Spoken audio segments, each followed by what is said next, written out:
Hello everyone. In this question, it is given that we are to find the sum of an infinite GP series whose first term is the solution of the equation log of 4 raised to the power x minus 15 to the base 4 plus x minus 2 equal to 0, and whose common ratio is cos of 2011 pi upon 3. Okay, so we are given an equation, logarithmic equation, which is log 4 to the power x minus 15 base 4 plus x minus 2 is equal to 0. Okay, the solution of this is the first term of the infinite GP series. Okay, so let us try to solve this one.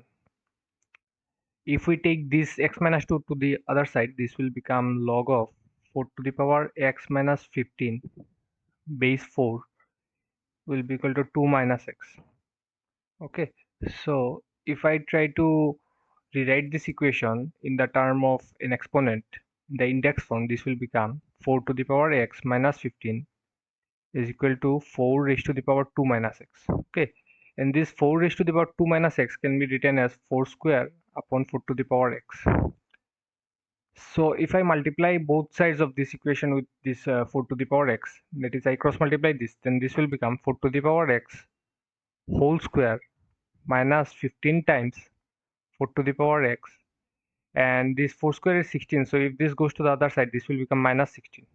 Okay, this I have written this 4 to the power x whole square. This becomes first 4 to the power 2x. Okay, so I have directly written this as 4 to the power x whole square.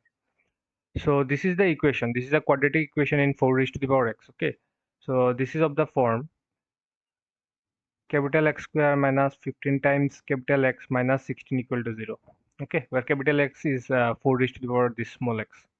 Okay, so this is the form of the equation. So this can be factorized as x minus 16 times x plus 1, right?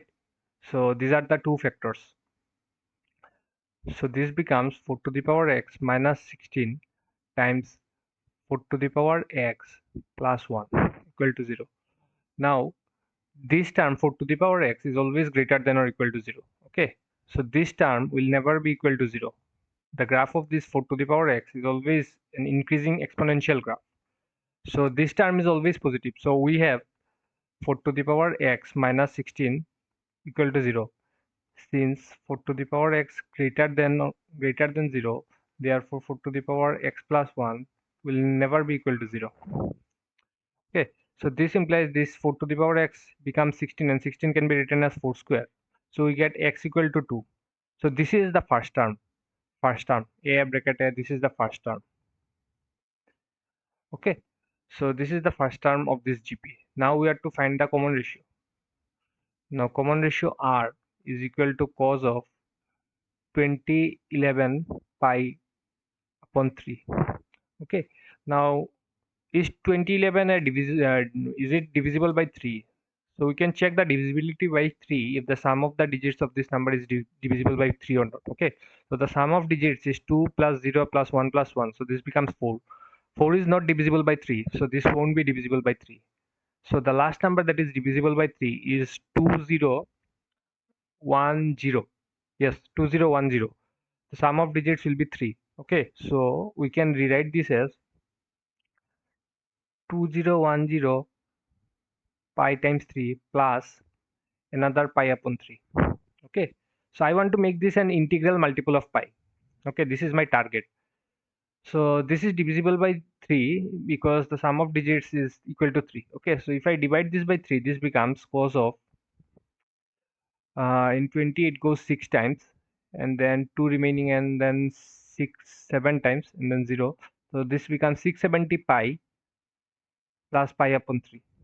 Okay, now my target is to make this integral multiple of 2 pi. Okay, so if the angle makes an rotation or revolution of 2 pi, it comes back to the original position, right?